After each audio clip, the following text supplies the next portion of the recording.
sekalian bahwa Buddha adalah guru agung para dewa dan manusia. Bagaimana Buddha dalam menghargai keberagaman?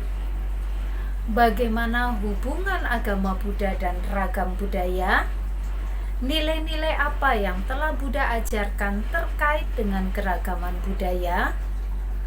Mari kita gali dalam pembelajaran kali ini. Sudah siap belajar? Mari kita mulai pembelajaran kali ini bersama saya, Ibu Warina. Terpujilah Buddha, Namo Buddhaya.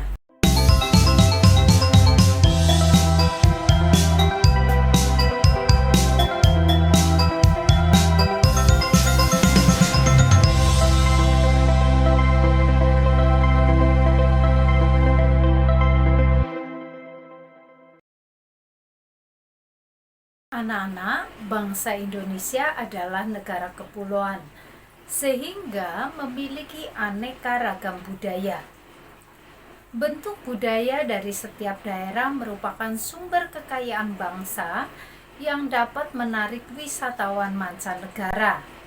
Nah, sebagai generasi penerus bangsa, hendaknya senantiasa melestarikan dan menjunjung tinggi budaya yang ada dengan berpedoman pada semboyan Bhinneka Tunggal Ika.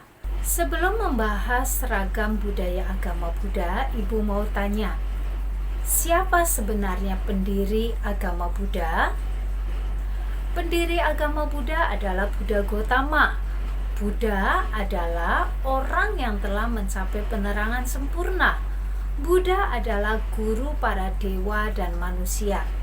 Nah, untuk mengetahui sifat-sifat luhur Buddha yang lainnya, kalian bisa membaca Parita Buddha Nusati. Anak-anak, tahukah kalian bahwa siswa Buddha memiliki latar belakang yang berbeda-beda? Sehingga para pendiri aliran dalam agama Buddha dalam menafsirkan kitab suci Tripitaka pun berbeda. Aliran dalam agama Buddha muncul setelah Sang Buddha wafat. Aliran dalam agama Buddha antara lain Theravada, Mahayana, Tantrayana. Sebutan rohaniwan dalam aliran tersebut yaitu Bhikkhu atau Bhante dalam aliran Theravada, Bhiksu atau Suhu bagi aliran Mahayana, Lama bagi aliran Tantrayana. Selanjutnya, sarana puja yang digunakan oleh umat Buddha antara lain arca Buddha, parita suci, lilin, dupa, bunga, dan lain-lain. Kemudian terdapat dua macam puja. Yang pertama adalah amisa puja, yaitu bentuk penghormatan dengan barang yang diletakkan di altar, seperti bunga, lilin, air, buah, dan lain-lain.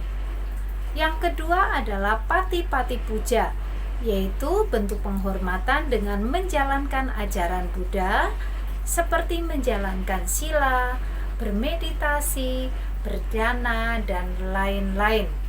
Anak-anak, berikut terdapat dua kelompok umat Buddha. Yang pertama adalah Pabajita, yaitu kelompok umat Buddha yang meninggalkan kehidupan keduniawian dengan menjadi atasilani, samanera, samaneri, bhikkhu, dan bhikkhuni. Kedua adalah Garawasa, yaitu kelompok umat Buddha yang menjalankan kehidupan rumah tangga sebagai upasaka dan upasika atau sebagai pandita.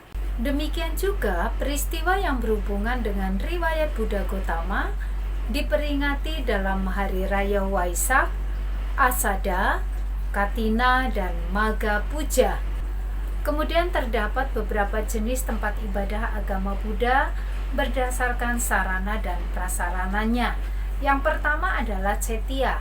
Cetya adalah tempat ibadah agama Buddha yang lebih kecil dari wihara. Bhakti Sala dan Dhammasala di dalam Cetya terdapat dalam satu ruangan. Yang kedua adalah wihara. Wihara adalah tempat ibadah agama Buddha yang memiliki fasilitas lebih lengkap dibanding cetia. Ketiga adalah arama.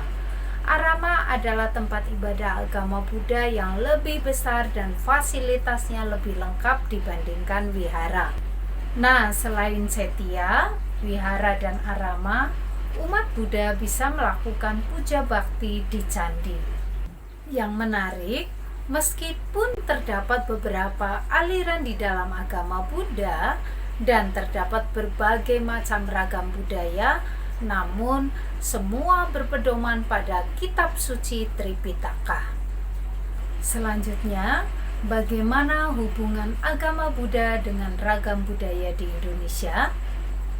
Agama Buddha tumbuh dan berkembang di Indonesia sesuai dengan budaya setempat, sehingga membuat agama Buddha memiliki aneka ragam budaya. Budaya dan tradisi sangat mempengaruhi kehidupan kita. Namun tidak semua budaya dan tradisi itu selaras dengan Dhamma. Nah, anak-anak, apakah di tempat kalian terdapat kegiatan keagamaan Buddha yang dipadukan dengan budaya setempat?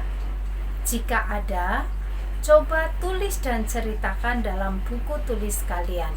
Sekarang, bagaimana cara mencintai perbedaan? Hidup di lingkungan dengan keanekaragaman budaya akan indah jika saling menghargai dan menghormati, seperti yang terdapat dalam gambar.